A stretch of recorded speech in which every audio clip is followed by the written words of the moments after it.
Welcome to Deepak's Kitchen. Click on the red subscribe button and don't forget to click on the bell icon for regular updates.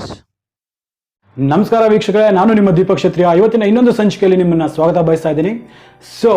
ಇವತ್ತು ಮಸಾಲೆ ದೋಸೆಗೆ ಬೇಕಾಗಿರ್ತಕ್ಕಂಥ ಕೆಂಪು ಚಟ್ನಿ, ಆ ಕೆಂಪು ಚಟ್ನಿ ಹೇಗೆ ಮಾಡಬೇಕು, ಆ ಹೋಟೆಲ್ ಸ್ಟೈಲಲ್ಲಿ ಒಂದು ಘಮಘಮಿಸೋ ಆ ರೆಡ್ ಚಟ್ನಿ ಏನಿರುತ್ತೆ ಕೆಂಪು ಚಟ್ನಿ, ಅದನ್ನು ಹೇಗೆ ಮಾಡಬೇಕು, ಅದಕ್ಕೆ ಏನೇನು ಪದಾರ್ಥಗಳು ಬೇಕು ಅನ್ನೋದನ್ನ ನೋಡೋಣ.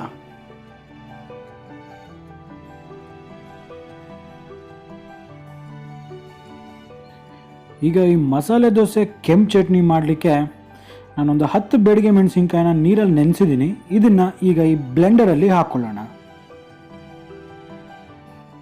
ಹುರಿದಿರ್ತಕ್ಕಂಥ ಧನಿಯಾ 1 ಟೀ ಚಮಚ, 1 ಮಧ್ಯಮ ಗಾತ್ರದ ಈರುಳ್ಳಿ, ಹುರುಗಡ್ಲೆ 1 ಟೀ ಚಮಚ, ಹಾಗೆ ಒಂದು 10 ಗ್ರಾಮ್ದಷ್ಟು ಹುಣಸೆಹಣ್ಣು, ಒಂದು ಅರ್ಧ ಇಂಚಷ್ಟು ಶುಂಠಿ ಮತ್ತು ಒಂದು 20 ಎಸಳಷ್ಟು ಬೆಳ್ಳುಳ್ಳಿ,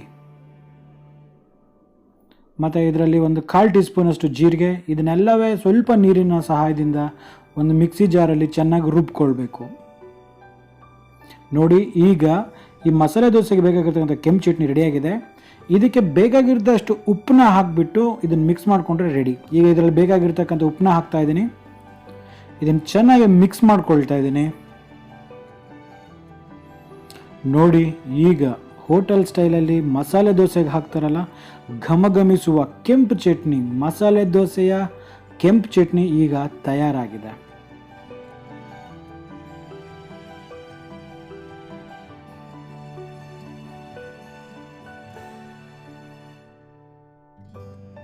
ನೋಡಿದ್ರಲ್ಲ ಫ್ರೆಂಡ್ಸ್, ಇದೇ ಹೋಟೆಲ್ನ ಸೀಕ್ರೆಟ್ ರೆಡ್ ಚಟ್ನಿ ಅಥವಾ ಹೋಟೆಲ್ ಮಸಾಲೆ ದೋಸೆಯ ಕೆಂಪು chutney.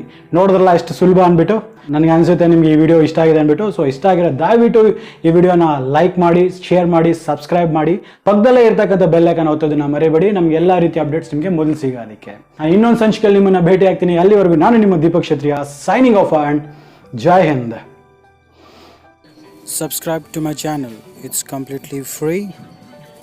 Press the bell icon for updates.